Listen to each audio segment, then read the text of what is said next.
we remain steadfast in our commitment in delivering local news that matters. Stories that inspire. Enriching the lives of Filipinos in the Philippines and across the globe. This is your GMA Regional TV. Buong puso para sa Pilipino. Mga balitang angay-atangan sa One Mindanao. 1.5 million learners mutungha sa Davao Region. Shifting of classes, ipatuman sa pipila ka eskwelahan. Gatusan ka mga residente sa Maguindanao del Norte, mihiklin sa pagpanghasi sa armadong grupo. Pamulak og indak-indak sa Kadayawan 2024, himuuna sulod sa usa ka adlaw.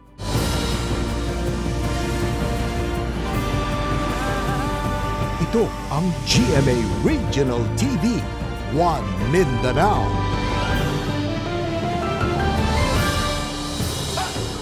Maayong hapon Mindanao. Kini ang GMA Regional TV, One Mindanao. Hatod namo ang pinakadagong pinakauling balita sa Mindanao. Ako si Sara Hilomen Velasco. Live gikan dinhi sa GMA Davao Complex. James Paulo Yap, live gikan dinhi sa Barangay Makabalan sa Cagayan de Oro City. Efren Mamak, live desde aquí na GMA Zamboanga Station. Sa pag-abli sa klase sa Lunes, gilauman sa DepEd Region 11 nga gikan sa sobra 1.4 million learners sa mga pampublikong eskwelahan sa riyon sa miaging school year. Muabot sa 1.5 million ka mga estudyante ang mutungha alang sa school year 2024-2025. Ang detalye sa report ni Argil Relator live. Argil.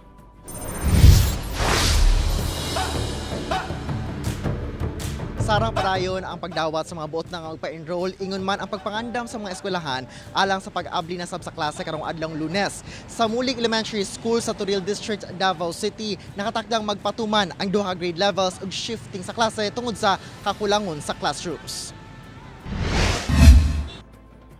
Upat ka adlaw una ang pag-abli sa klase. Padayon ang pagdawat og enrollees ug pagpangandam sa teachers ug mga ginikanan nga misalmot sa Brigada Eskwela sa Mulig Elementary School sa Barangay Mulig, Turil District, Davao City.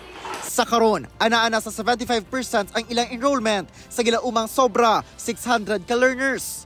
Problema sa maong eskwelahan, kulang na ang ilang classrooms. Sanglit, nagkataas matud pa ang ilang enrollment karong nagkaraghan na ang residential areas sa Barangay Mulig.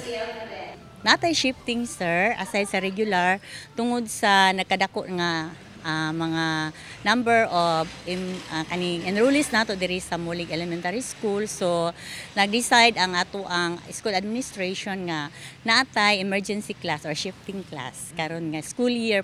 Grade 1 o grade 2 ang dunay shifting sa klase. Din alas 6 sa buntag hangtod alas 12 sa udto ang morning shift. Alas 12 sa udto hangtod alas 6 sa hapon ang afternoon shift. Sumala sa DepEd 11, ang Davao City Division ang dunay pinakataas og enrollment. Diin target nga maabot og 500,000 enrollees karong school year. Sa tibuok Davao Region, ana sa 1.5 million ang target nga enrollment. Mas taas kini sa 1,493,000 sa miaging tuig. Ana matud pa sa 80% sa enrollment ang nakabot sa mga pampublikong eskwelahan sa rehiyon. Actually, meron talaga palaging kakulangan. Yung ating budget kasi is a reactive type. Kagaya ng binanggit ko kanina, ang ating previous enrollment ay 1,493,000. Yun yung ating planning parameter. It reacted to the previous data. Karong Lunes, lauman matud pa nga sa unang adlaw sa school year, magsugudadayon ang aktual nga klase. That all schools are ready on day 1. That on day 1, we will begin with lesson 1. Sara, sa mga kakulangan sa eskwelahan, ang hinaot ang Regional Director sa DepEd 11 nga unta mas mag-improve pa ang planning direction kung asa mahatagan og konsiderasyon kining mga ginalauman matag tuig kapag increase enrollment busa no mag-increase sab ang mga pinahanglanon sa eskwelahan aron nga mo-match kini ngadto sa i-allocate nga resources sa gobyerno. Sara. Okay, daghang salamat Argil Relator. Kapin 245,000 ka magbanay na ang apektado sa kadaot nga dala sa mga bagyong Butchoy, Karina ug ang hanging habagat. Sumala sa NDRRMC, gipailahom sab sa state of calamity ang pipila ka lugar sa Mindanao tungod sa pagbaha. Atong ibalik si Argel Relator.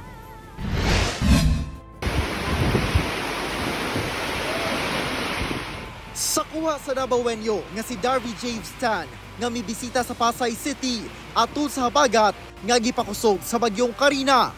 Makita ang kakusog sa ulan Miyerkules sa kadlawon. Pagkabuntag, tataw na ang kataas sa tubig baha. Gani hangtod dughan na kini sa mga taong miagi sa lugar.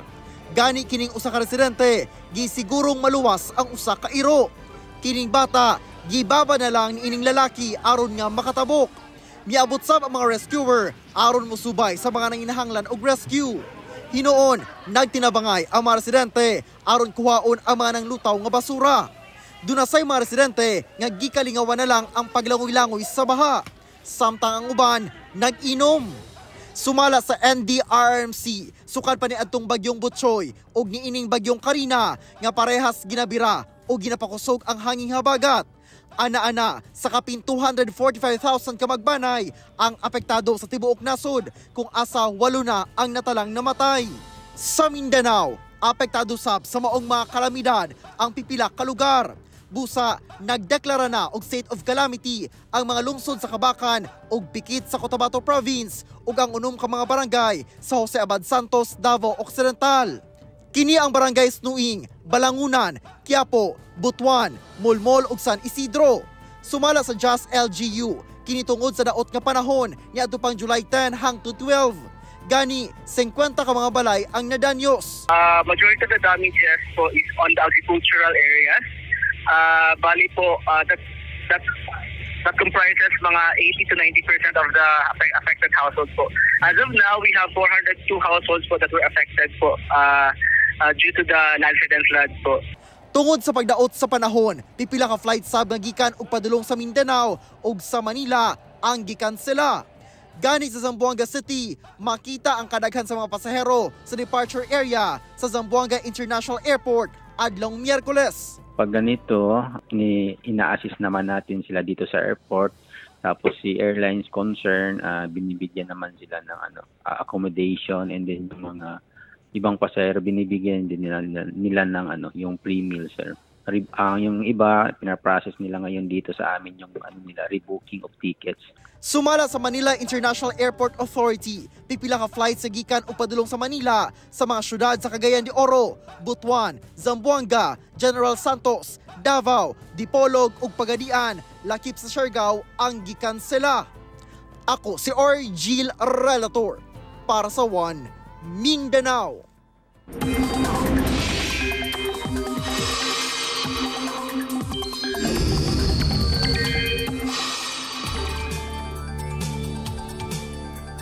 Migawas na sa Philippine Area of Responsibility ang bagyong Karina. Apan ginabirag gyapon nini ang hanging habagat nga makaapekto gyapon sa panahon sa nasod lakip sa Mindanao.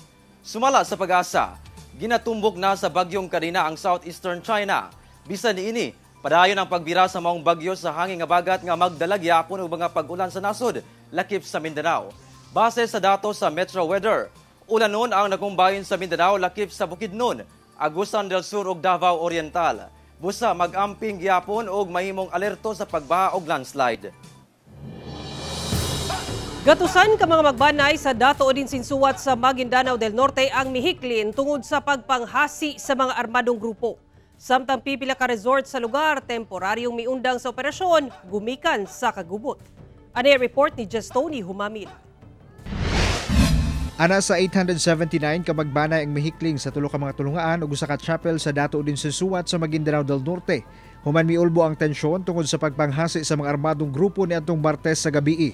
Sumala sa LGU, gikan ang mga mibakwit sa upat ka mga coastal barangay nga mo ang Barangay Mumbong, Badak, Kusyong ug Linek.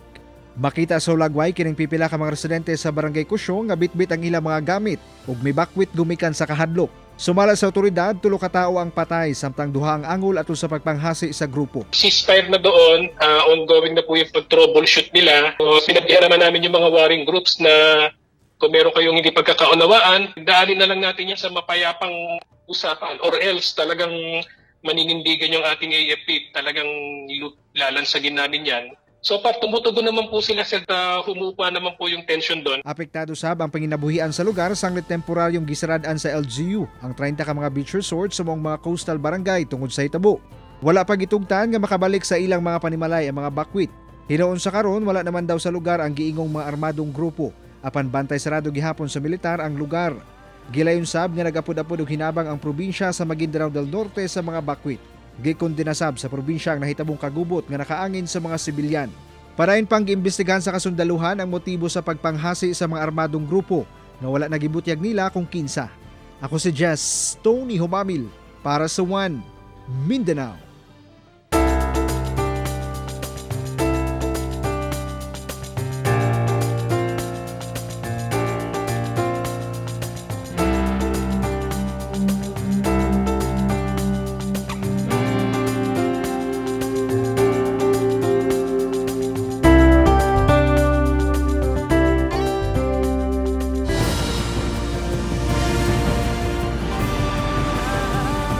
Ito ang GMA Regional TV, One Mindanao.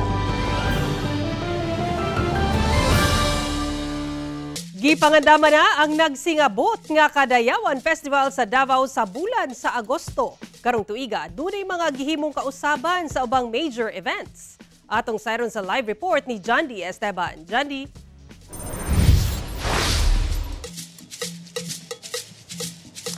Sara, usa sa mga kabaguhan sa Kadayawan Festival Celebration karong tuiga ang dagko mga events nga pamulak ug ang idak-indak ipahigayon na lang na sa susamang adlaw. Kung anong atong sayron.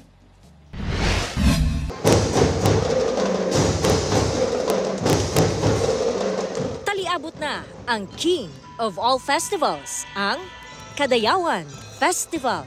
Ang maong festival ginasaulog sa Davao City kada bulan sa Agosto. Agig pagpasalamat sa abundang ani ug ang pagpasigarbo ingunan pag-ila sa 11 ka tribo sa Dakbayan. Karong tuiga sa Agosto 8 kini formal nga ablihan. Usa sa mga kabaguhan ang duha ka highlight events nga pamulak ug indak-indak ipahigayon sa usa na lang ka adlaw. Dili sama sa naandan nga mauna ang indak-indak ug sundan sa pamulak sa sunod adlaw. Ang pamulak magsugod alas 6 sa buntag ug laumang matapos alas 12 sa udto. Dayon sa hapon, ipahigayon ang indak-indak ug mahitabo kini sa Agosto 18. We wanted to highlight that ang atong major na pamulak ug indak-indak will be in one day para that would also signal a very good closing or the last day of the Kadayawan dates nato, which is August 18. Gawas ni ini, ginaatangan sab ang pananam sa Kadayawan. Dini promotar ang mga pagkaon ug mga produkto sa 11 ka tribo nga magsugod Agosto 9 hangtod 18 sa Magsaysay Park. Dili mawala ang hiyas sa Kadayawan ug ang dula Kadayawan. 59 million pesos ang gastuhon alang sa maong selebrasyon. Ang Ironman atol usab sa Kadayawan Celebration ipahigayon. Mipasalig ang Public Safety and Security Office nga mamahimong hapsay ug malinawon ang kasaulugan. Ilabi pa nga naa sa 250,000 katurista ang ginalantaw nga makigduyog sa selebrasyon. Libuan ka safety and security personnel ang i-deploy alang sa Kadayawan Celebration. For the whole month celebration, we have 20,485 personnel, and then we have 661 average deployment daily. Ginahanay na pod sa Davao City Transport and Traffic Management Office ang traffic plan nga paaprubahan sa konseho. Sa atong pamulang ang indak-indak, din mayroon tayong mga almost 18 corners and intersection na pwede nato ma-close. Giandam usab sa City Tourism sa pakig-alayon sa private sectors ang mga accommodation establishments. Wala pa namang shortage for the room accommodation. And in fact, we are also checking the occupancy nila. So far, wala pa namang advice of fully booked status within the period of our Kadayawan. We have alternative accommodations. We have the hotels, we have resorts, we have self-site accommodations also, so that we are able to cater to the influx of tourists. I challenge everybody to join in making this a very, very successful 39th Kadayawan, to show everybody not only the Philippines but the world that, Davao stands as one. Karong tuiga sa Kadayawan Festival mas ubos ang budget, 59 million pesos. Itandi sa 65 million pesos sa nakalabay nga tuig. Sumala sa city tourism, mas ubos man daw ang share o bahin sa private sector. Pero bisan pa maniana, gipanganti sa city tourism nga mamahimong bibo ang selebrasyon sa Kadayawan Festival karong tuiga. Giauhag lang nila ang partisipasyon sa mga Davaoenyo. Sara. Okay, daghang salamat, John D. Esteban.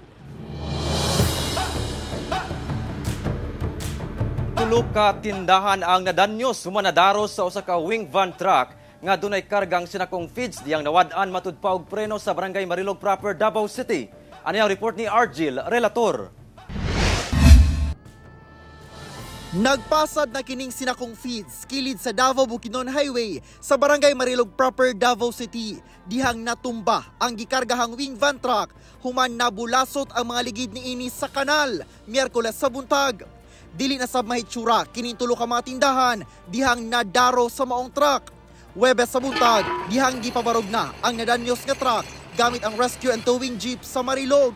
Sumala sa driver, nawad-an matud pa og preno ang truck dihang mibahada na ang dalan. Hinungdan nga nawad-an sab siyag kontrol sa pagmaneho. Pag last na nga kurbada pa bahada na ko, wa naman gyud na diya ramon tato na ko sa ubos sa Barangay Hall na kunta itagak. Nya wa may mga kanal. Di una-una na ko mangita igog kanal gyud nga lomlom para tagak gid siya aron di ko maka-damage og kuan kay naman ko nagbrigada po diri. Gikan Bukidnon ang truck karga ang 500 kasakong feeds padulong unta sa Santa Cruz, Davao del Sur. Hinoon walay naangin sa maong disgrasya. Nagkasinabot na matud pa ang amo sa truck driver ug ang mga tag-iya sa tulo ka nadanyos sa tindahan nga bayaran sila. Buwayad man daw sila. Okay, ako pong ibalik kung patukod lagi kay magsugod ng klase. Actually kaning tindahan na parang dali sa eskwelahan lang magklase. Ang disgrasya dili matagan.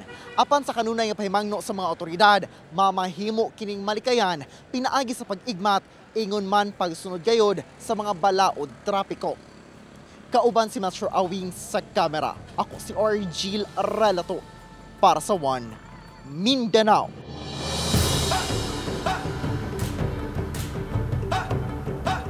Samdan ang usa ka misis sumangingong gidunggab sa iyang bana sa Digo City, Davao del Sur. Samad dinunggaban sa likod og tuong bahin sa Abaga ang nahiaguman sa 44 anyos nga misis pasado alas 8 Martes sa gabi sa Barangay 3 de Mayo, Digo City.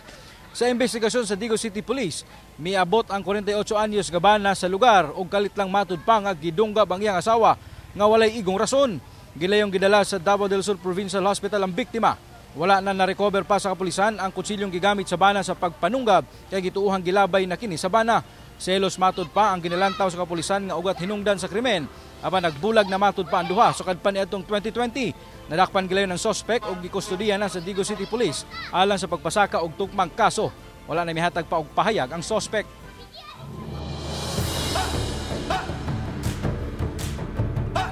Gideklara na isip Abu Sayyaf free ang nailang dangpanan sa mga Abu Sayyaf kaniadto nga mao ang lungsod sa Ongkaya Pukan sa Basilan Province. Lakip niini ang pag-turnover sa high-powered nga mga armas isip simbolo nga wala nagayo terorismo sa lugar. Ang Ongkaya Pukan ang ikapitong lungsod sa Basilan nga gideklarang ASG free. Una nang nagdeklara nga ASG free ang lungsod sa Lantawan, Akbar, Albarca, Tuburan ug Tabuan Lasa lakip ang Lamitan City. Alang sa Armed Forces of the Philippines West Wincom, ila kunong paningkamutan nga mamahimo na gayong ASG free ang tibuok probinsya. Sa karon, ana na lang sa upat ka lungsod ang gipaningkamutan sa mga otoridad nga mahimong ASG free.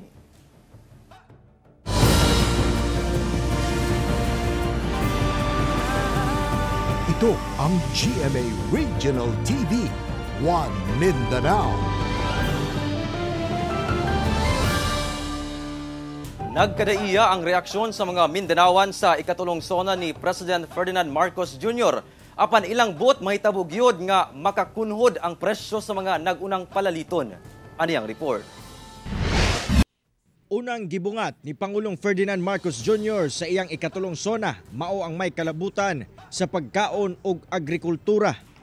The hard lesson of this last year has made it very clear that whatever current data proudly bannering our country as among the best performing in Asia means nothing to a Filipino who is confronted by the price of rice at 45 to 65 pesos per kilo.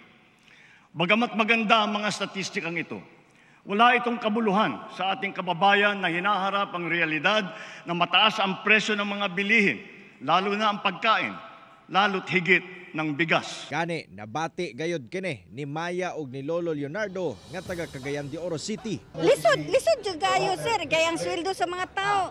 Maura man gihapon unya ang palitonon perting mahala. Tanan na gyud, bugas gikan sa kanang mga dilata. Mahal gyud sir. Oh, pait gyud. Oh, maayo ganda ko nahimo pa. Kaya gikan sa mga gasolina nagmahal. Mga pagkaon nagmahal. Bugas nga gisaad wala ang tuman. Mahal kayo. Ang iyang paggamit sa pagkapresidente, pero may siya nakasulbad sa mga intik na kulong nito ako. Gikalipay sab sa mga taga General Santos City ang pagban sa operasyon sa Pogo sa Pilipinas. Okay, mas gwapo. Tama man to, daghan man gud na itabo ato dito, magipakita sa TV. Kay karon lang gid na ano ba? Nahitabo sundad-sukad. Ilang? Tama, kan po na siya para sa mga tao ko. Apan, nang hinaot sila nga unta mapalapdan pa sa Pangulo ang mga programa alang sa mga senior citizen. Unta maapil po ang mga senior. Wala po kadungog ato dito ang senior atong sa Zamboanga City, dunay wala matud pa natagbaw sa gibutyag sa Pangulo atol sa iyang ikatulong sona. Sama ni Miraflor, tungod kuno nagpabilin gyapong mahal ang mga palaliton. Paubos ang presyo. Bugas. Mutaas tapos maubos. Gamay rapod, mutaas ang balik mo. Imposible na naman 20 kay mahal na kay mga palitonon. Apan alang kang Almuji, nga usa ka habal-habal driver, nalipay siya sa sona ni PBBM. Sumala pa, doon na kuno'y daghang proyekto ang natuman ubos sa Administrasyong Marcos sama sa Gicam Bridge sa Ulutanga Island sa Zamboanga, Sibugay, nga mo'y mukonekta sa uban pang lugar sa Mindanao. May pagbabago talaga lahat ang project. Kasi may project dun sa Ulutanga, taga-Ulutanga man ako. May tulay dun, kasi dati barge lang sinasakyan namin. Ngayon may tulay na, may ginawang kwan na. Malapit na matapos yung project na dun. Para tuloy-tuloy ng biyahe namin pag pumunta kami dun. Sumala sa DPWH Region 9, gilaumang mahuman ang Gicam Bridge karong tuiga, sama sa gisaad ni Pangulong Marcos. Ako, si Cyril Chavez para sa One Mindanao. Gidaig ni Pangulong Ferdinand Marcos Jr. sa iyang sona ang usa ka Davaoenya gikan sa Davao Oriental nga nag-first place sa licensure exam for teachers ni atong bulan sa Marso. Ani report ni Kent Abrigana. 35 sa mga top-notcher ng sari-saring mga board exam na idinaos nitong nakalipas na 2 taon ay nagmula sa mga pamilya na benepisyaryo ng 4Ps. Ilan sa kanila ay si Teacher Kane Jevy Cervantes ng Davao Oriental na nakakuha ng number 1 sa licensure examination for professional teachers. Special mention ang Davaoenya teacher nga si Kane Jevy Cervantes sa ikatulong State of the Nation address adlong Lunes. Kinihuman rank 1 sa licensure exam for teachers sa elementary level si Kane nga dunay rating nga 92.40%. Si Kane lakip sa 20,890 nga nakapasa, gikan sa 44,764 ka individual nga nagtake og exam ni adtong bulan sa Marso. Nagdako sa katiil Davao Oriental si Kane, kauban ang siyang paniini ka mga igsuon. Gani, sayo nga namata sa kapobrehon si Kane. Ang iyang amahan usa ka mag-uma, samtang ang iyang inahan nagatiman og binuhing hayop. Hinoon, nakalingkawas matod pa siya diyang nahimo siyang beneficiary sa Pantawid Pamilyang Pilipino program kun 4Ps. Migraduar si Kane sa kursong Elementary Education Magna Cum Laude sa Davao Oriental State University Katiil Extension Campus niadtong milabayng tuig. Gani, adunay mensahe si Kane ilabi na sa kapatanunan nga naglisod sa pag-eskwela tungod sa kapobrehon. Sa lahat po ng mga 4Ps beneficiaries ngayon at lalong-lalo na po sa yung mga batang nag-aaral ngayon, minsan parang mawawalan ka na ng pag-asa kasi feeling mo parang like ang hirap i-break ng cycle of poverty lalo na pag wala kang generational wealth. Pero po, para po sa mga 4Ps beneficiaries, Huwag po kayong mawalan ng pag-asa. Tapos,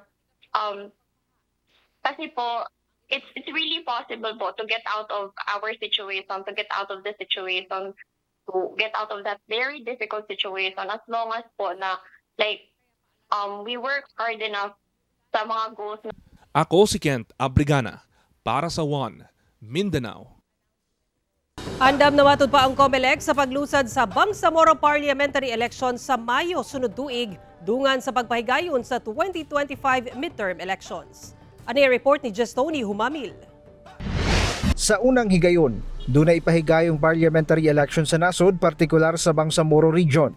Sigon sa COMELEC, sa karon 16 ka political parties ang nag-file og application for registration sa parliamentary election.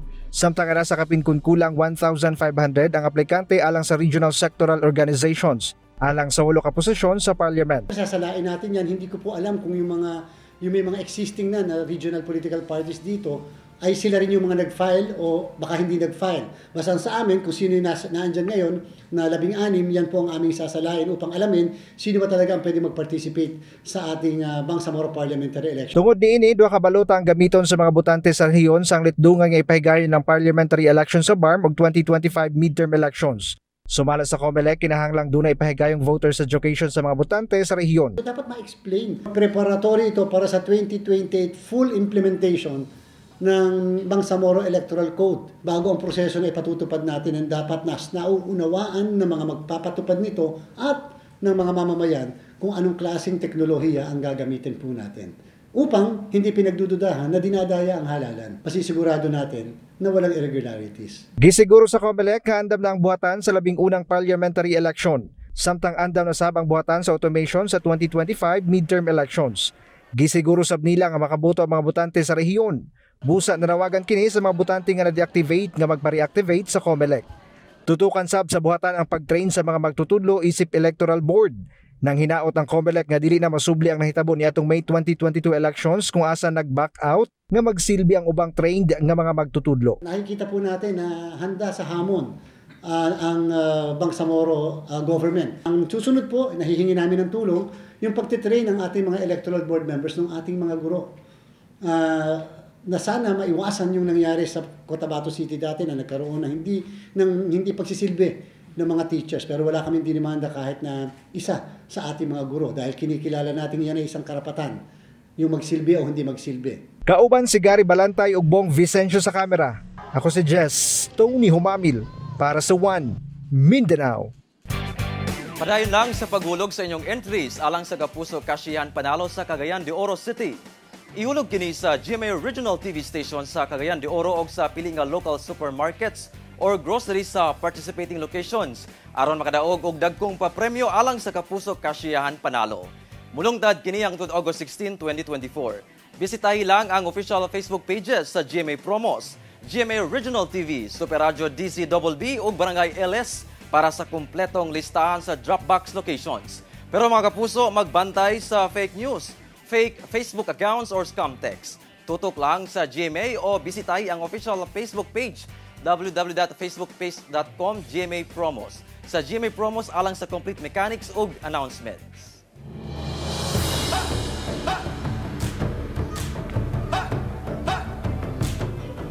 Napulo ka mga bagong modernized jeepney ang makabiyahe na sa mga bagong ruta sa Cagayan de Oro City. Human ang launching ceremony karong adlaw. Mga pasahero sa Barangay Kanituan ug Carmen gipasalig nga kayang iakomodar sa mga modern PUJ. Ano dali sa report ni Cyril Chavez. Adlawng Huwebes, formal nang gilusad sa usa ka kooperatiba ang ilang bagong napulo ka mga modernized jeepney nga mobiyahe sa mga bagong ruta sa syudad. Among mga unit ang mobiyahe gikan sa Barangay Kanituan ug Carmen padulong sa Kugon Market sa downtown sa syudad. Patsada og di basta-basta sab ang mga amenities sa mong sakyanan. Gawas nga fully air-conditioned, kaya niini ang 23 ka pasahero. Para sa among riding public, serve gyud na mo as long as naa pa gyud sila manginahanglan up to sa oras nga kinahanglanon nila among serbisyo. Dako sab ang pagpasalamat sa Roads and Traffic Administration Sanglit ang pagkakuha sa mga modernized PUJ, dakong tabang nga maalibyuhan ang problema sa trapiko sa syudad. Medyo nihit lugar ang public utility nga biyahe di ang area. Nya daghan ng pasahero sa karong panahon, daghan ng mga pasahero. Apan, pahimangno sa RTA sa mga driver ug operator nga batasanon ang pagsubay sa balaod trapiko aron malikay sa disgrasya, labi pa nga daghang pasahero ang ilang sakay matag biyahe. Doon naman tayo ipahimutang nga mga asagid sila mohunong no loading and unloading. Kung mahimo sundon nila ni siya o labi na ang atong mga lagda gyapon sa trapiko sa Tundakbayan aron nga iwas sa mga disgrasya pananglitan o di sa nato masupak ang mga existing na nga mga balaod doon sa atong trapiko sa Dakbayan. Kauban si Jaybert Pairat sa kamera. Ako si Cyril Chavez para sa One Mindanao. Magbuntar ang Davao City LGU og CCTV nga kayang mo-detect sa speed limit sa mga sakyanan, seatbelt ug nagagamit og cellphone samtang nagmaneho.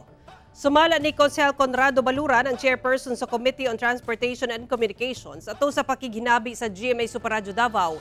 Sa karon ana paghihapon sa pagtuon ang mga imuntar nga ekipo sa diversion road sa Davao City.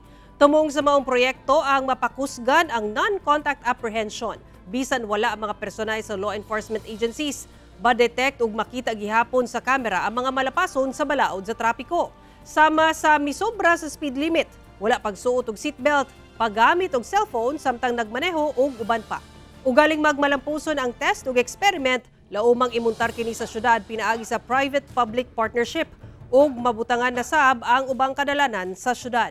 Ang mga makuha sa mga ekipo ma-monitor sa Public Safety and Security Office. Misa kakaroon ng ihap sa kaso sa dengue sa Tagum City sa Davao del Norte kung asa miabot na sab sa 3 ang namatay. Sa impormasyon nga nakuha sa GMA Super Radio Davao sa Tagum City Health Office, pinakaulhing namatay sa dengue ang usa ka 9 anyos nga batang babae nga taga Barangay Magugpo South sa Tagum City.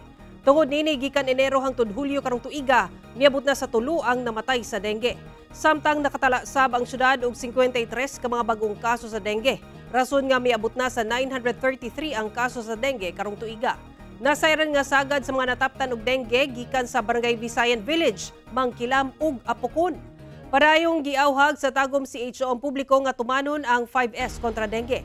Kini ang search and destroy breeding sites, self-protection from mosquito bites, seek early medical consultation, support fogging in areas with clustering of cases, ug sustained hydration. Gibida ang abundang kultura sa tribong Blaan sa General Santos City ato sa 10th Blaan Day. Gisugdan sa parada ang selebrasyon sa 10th Blaan Day kung asa gibida ang abundang kultura kasuotan ingon man sining sa maong tribo. Gisalmutan kini sa katribuhan gikan sa 26 ka mga barangay sa General Santos City. Kas Falo-Fali Kanfulong Blaan o A Decade of Blaan Excellence ang tema sa selebrasyon karong tuiga. Mensahe sa selebrasyon ang paghatag og bili sa kabiling tradisyon ug kultura sa mga Blaan people. Highlight sab dinhi ang cultural dance performance sa tribo nga nagpabiling buhi hangtod karon nga gipasigarbo sa lokal nga kagamhanan. Mao kadto ang mga ulahing balita sa Mindanao karong adlaw. Mamahimo ninyo kini makita pag-usab pinaagi sa pagbisita sa official website sa GMA Regional TV o bisitahan ang among official YouTube channel o i-click ang subscribe button para sa pinakaulahing balita. Muchísimas gracias sa atong mga kapuso sa Mindanao nga nagalantaw kanamo ug sa atong mga kapuso abroad. Padayon lang sa pagtutok sa mga lokal nga balita matag adlaw. Tungkod sa GMA Regional TV, Local News Matters. Kami ang GMA Regional TV 1 Mindanao. Tibok persa para sa mas dakong misyon ug mas halapad nga pagserbisyo sa nasod.